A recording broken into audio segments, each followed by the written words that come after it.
From the heartland of America to every nation on earth, this is Jack Van Impe Presents The Truth in News and Commentary. Here now are Doctors Jack and Rexella Van Impe. Hello and welcome to Jack Van Impe Presents.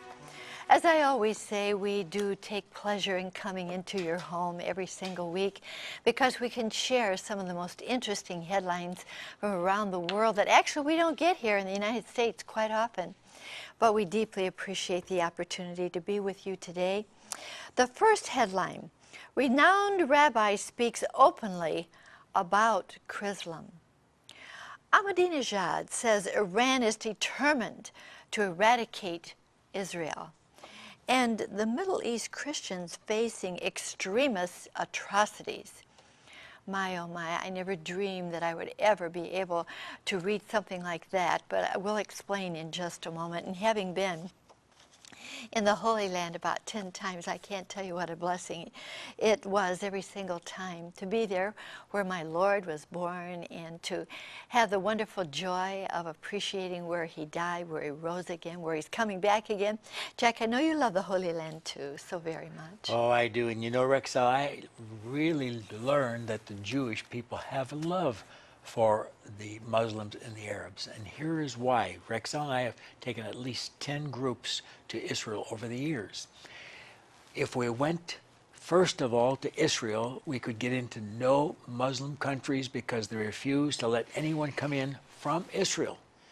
So in our tours, we had to take our people to all the other countries first, Egypt, Jordan, Lebanon, etc., and then to Israel, because Israel would accept everybody in love. And Rexella, something is going to happen here sometime this month. The UN is going to try to make Israel surrender. They're going to try to make them give up the lands they took and go back to the borders before the '67 war. And it's so terrible what they plan to do, because they're even going to, through our president, try to take away Jerusalem from them and give it to the Muslims. Thank you, President Obama. But Rexella, what really bothered me is today's paper saying if they become a state, the Palestinian state, for a two-state situation, the Palestinian area will not allow Jews to live there. Wow! You know, even the Jordanians and Lebanese wouldn't allow the Palestinians to come. They didn't want them. And the Jews lived oftentimes next door to them, but they will not allow the Jews in. It just goes to show you how messed up this situation is. Yes, absolutely. In fact, one lady that I know so very, very well, her neighbor's a Palestinian, and they appreciate each other and they like each other, but I can't imagine saying that we're going to take away part of your state, give it to the Palestinians, and you can't even go there. That really takes a lot of nerve. Right. For our president, especially now. Something that is rising up that could be very confusing, misleading, and that is the merging of Christianity and Islam. Now, I've used this first article before, but I think it bears witness once again by Bill Mullenberg. Chrislam and religious syncretism. I have written before about the new development known as Chrislam, in which some misguided Christians believe they can somehow combine the two religions, Christianity and Islam, and still have something recognizable as the Christian faith. Sorry, but it can't happen. And now I'd like for you to take a look at Rabbi Garagori. I referred to him last week because an article that he has written was sent to us from Dorothy Halverson in Colorado also, and it is our community news, the Rabbi's Corner. And it says Chrislam. Now, he has written a very, very fine article about Chrislam.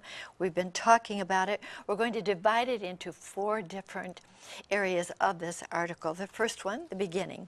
Chrislam is a despicable abomination being embraced by Christian churches across America, 4 of which are located here in Colorado. This aberration is the merging of Christianity and Islam, and of each group reading the other's holy text at their service. This movement was started in the early 80s. Well, I did not know that. Thank you, Rabbi. By the Tela in Lagos, Nigeria. Can you believe it?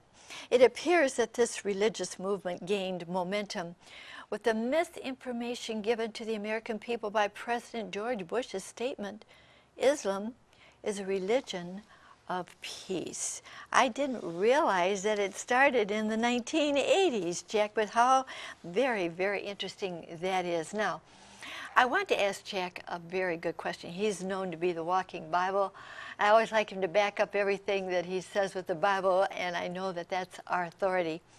Is this found in the Bible? Oh, it really is, Rexella, and that's why we named our video study One World Religion Emerging. And was I shocked when I picked up my newspapers a few weeks ago where it stated that they were going to have Chrislam services on June 26th in 26 states, but it ended up in 32 states.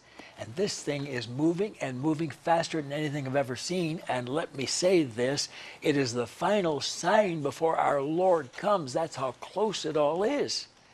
Nothing more has to happen.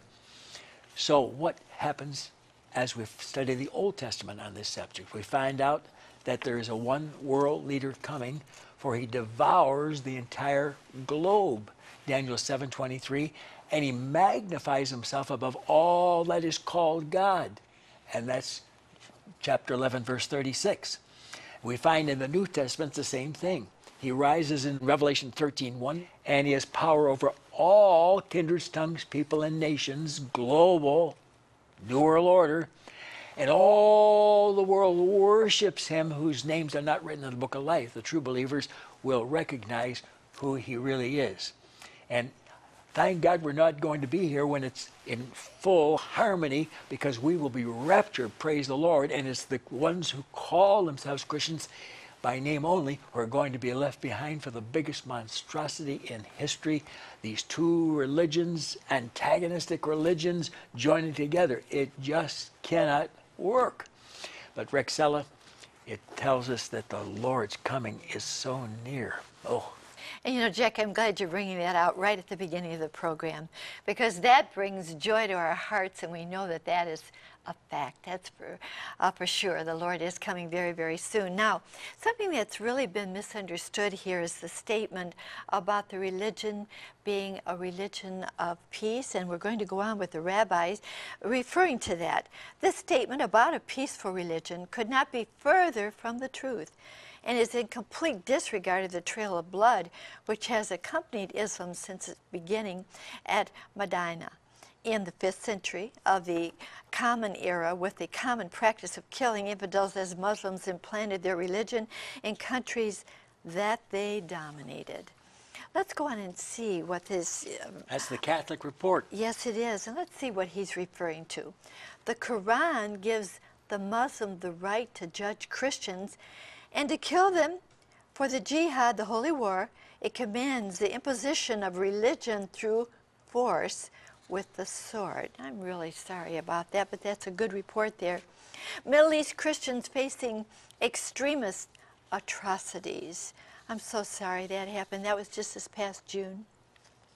As Islamists flex muscle, Egypt's Christians despair. And of course, we know about Egypt. Egypt bomb kills 21 in Alexandria. Coptic church. Now that is the Christian church there, and they're putting signs on all the Christians' homes: become Muslim or die.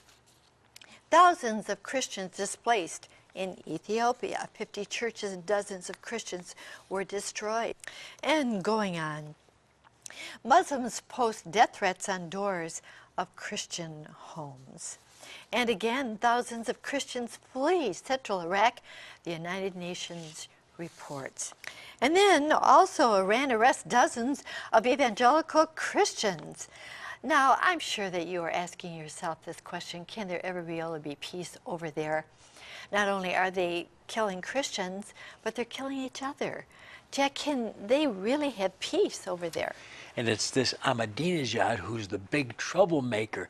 He is personally sponsoring Hamas, who's doing all the damage in Palestine, Hezbollah doing all the damage in Lebanon. He is sending men and materials to both wars in Iraq and Afghanistan. And then you have the Al-Qaeda, the Taliban, the Al-Shabaab of Africa, and they're all looking for war. And Ahmadinejad constantly says, I'm going to wipe Israel off the map. I'm going to fulfill Psalm 83:4. Let us remove Israel from being a nation, that their name be no more in remembrance. Now, I've really been shocked because I, through Kissinger, heard that they are preparing Obama to rule a new world order. But right now there's another move on with Tony Blair, who is starting a religion and a religious movement to draw them all together into one, Christianity and Islam, and he's promoted it at Harvard and Yale, and now along with Bill Clinton they're going to hit all the colleges and even the grade schools. And something's going to come of it. One of these two men will get the power through a peace contract.